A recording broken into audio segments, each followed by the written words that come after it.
Hi guys, I'm here now outside of the Emirates Stadium. Just going to turn the camera right there. And I'm here to film my top 5 match day experience video. So basically, in this video, I'm going to explain my top 5 match day experiences that I went to this year. I apologize that some of these games are going to be games that you don't know of because I didn't film them. And some of them will be games that I did film. And quickly on the aside, I'm going to name 2 honourable mentions of the video that just almost got in the top 5 but just missed out.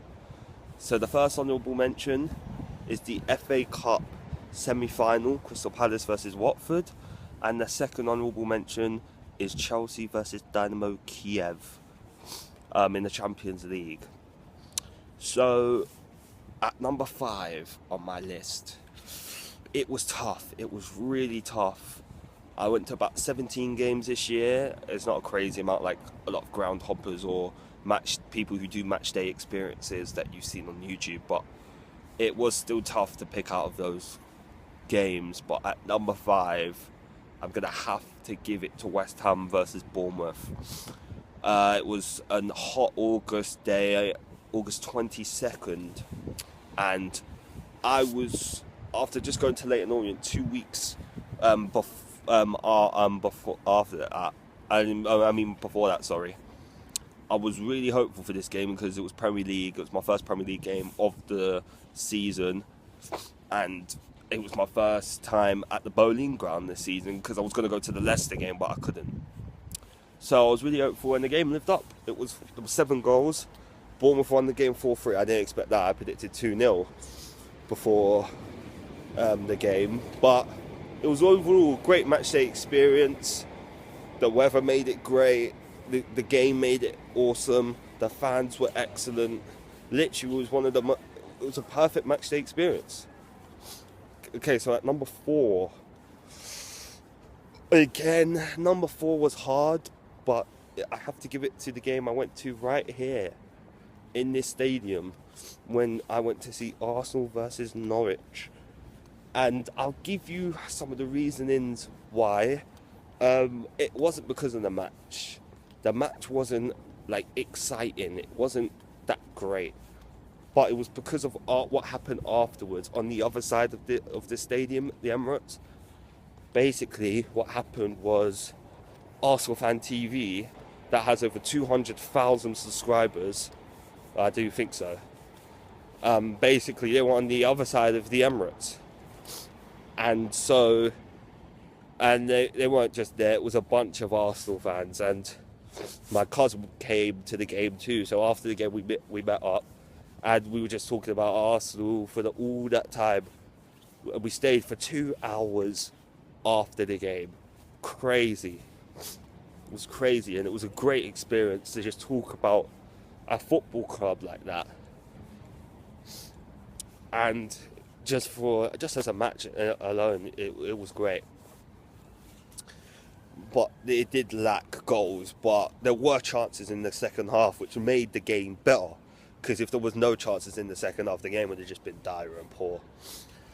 But that's why it made my top 5 list, because of the experience afterwards, plus inside with the fans, because it was actually a decent the fans, because there was a protest going on in that game, so it made it interesting, as in the whole atmosphere. So at number 3 is the most recent game I have been to, Barnsley versus Millwall in the playoff final at Wembley. I put that at number 3 because, plain simply, the atmosphere there was great.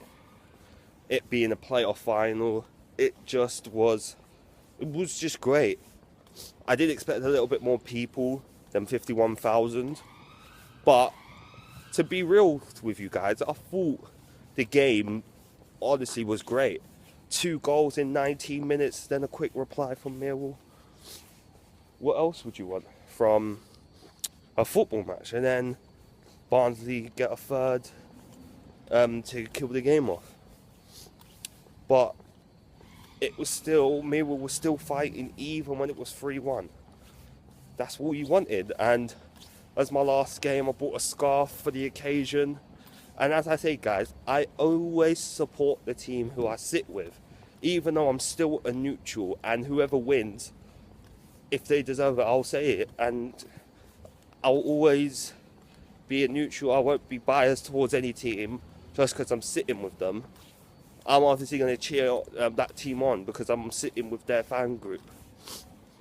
But anyway, at number 2 is one that I think you have seen, and it's my Real Madrid vlog. When I went to Madrid in December of last year, and I went to see Real Madrid versus Getafe. Yeah, so my favourite moment of the Real Madrid Getafe game was when I walked in and I saw how big the Estadio Santiago Bernabeu is, because it's much bigger, guys, than what you see on TV. If you think it's big on TV, you have to go there. And also the whole experience in a new country, watching football was awesome. Also, it was easy to film there because when I was talking to the camera, no one understood me, so that felt good, doing that. And it made it much easier. But also, I've always dreamed about going to the Bernabeu, so when it happened, I was just so happy. And the game was very predictable, but there in all, it was still a great match day experience for me, and I got to share it with my mother, who has been there for me. She's been there for me through great times, and she's been through my whole football experience, which I love her for. So, guys, number 1. The number 1 game I've been to this year is it's West Ham versus Manchester City. I think it was literally one of the perfect match day experiences I have ever had. It literally was unbelievable.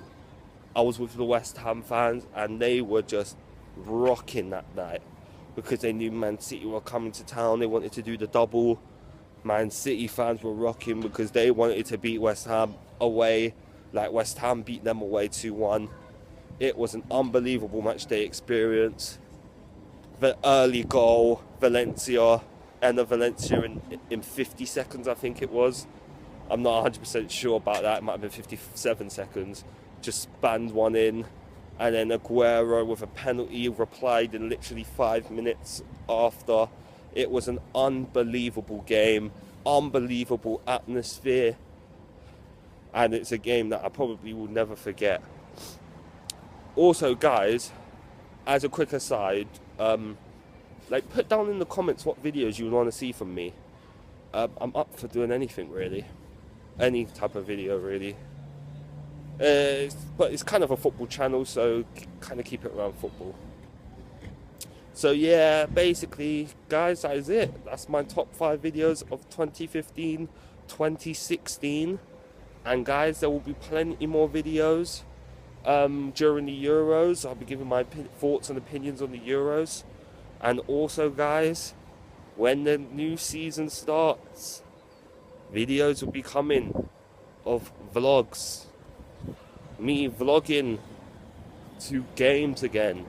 Can't wait for the new season. And also, guys, there's going to be another video on something that you guys might want to see. But until then, guys, I will see you